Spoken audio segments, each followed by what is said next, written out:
Let's have a couple of questions from the chat. It says status on Big Baby Miller. I don't know. Again, I think he's still under suspension with the Nevada Athletic Commission. Got it. And it said, as Bob, if Michaela Meyer will be on the Loma card in the unification. I think she'll be on before.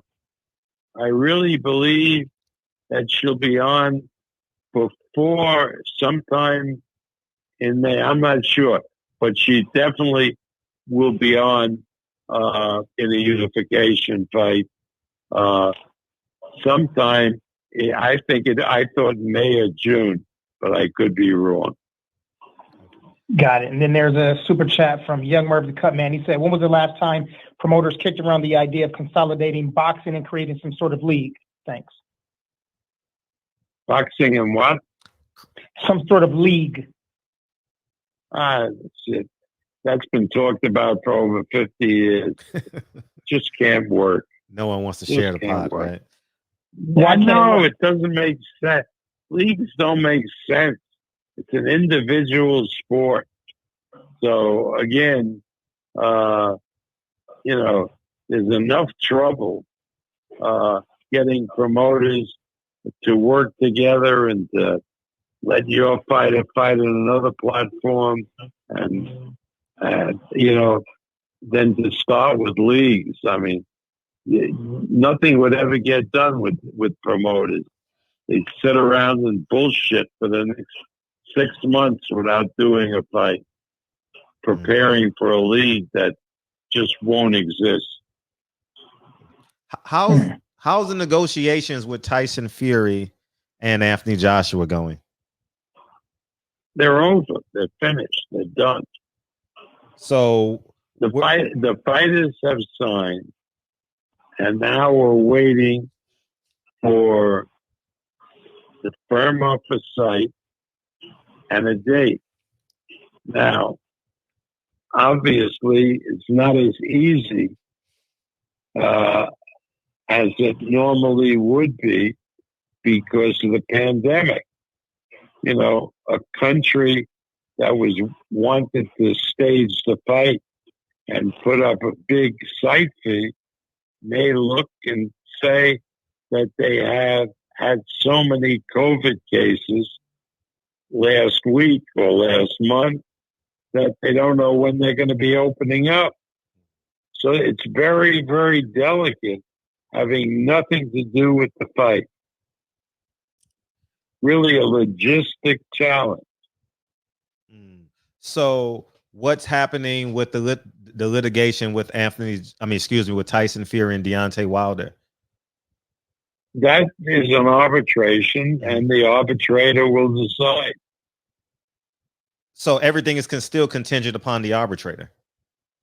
No, I mean, really and truly, nobody anticipates that there'll be an injunction. At worst, there might be a claim for damages. And when do you anticipate the finality of that? I think there's a schedule that probably would get a determination sometime in May. Sometime in May.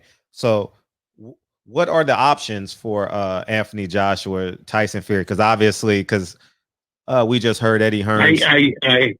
I can't go into that. I can't go into that. Eddie Hearns, has a loose tongue, and he speaks, and whatever. But under our contract between Joshua and Fury and the various promoters, we're embargoed from talking about who we're talking to, where the fight may be held, until we arrive at a determination and there can be a joint announcement. I know what Eddie's been violating that, but I'm not going. His dad says he wants to fight twice this year. That being Tyson Fury. Is that capable of Yeah, still happening? absolutely. And Definitely. and do you have to Definitely. have him have 2 fights this year? Is that mandated by contractual obligations on your part? No, but again, why wouldn't I give him 2 fights this year? Mm-hmm. I mean, you understand, all these guys have been not been as active as they ordinarily would be because of the pandemic. Right. Now, it would be criminal not to have Fury fight twice this year. And if he fights in June, he can fight in November, December. Do you have any fear of him? Because he looked kind of big in that picture I saw of him on the beach. Do you have any fear of him going back to drugs and alcohol, cocaine, and all those women? And is that something you're afraid of? No, I'm not afraid of. I realize that it happened once, but I'm not afraid of it happening because I think he's seen the error of his ways. But again, he's getting frustrated by the inaction, and no matter what, he's going to fight sometime in July. Okay, DB.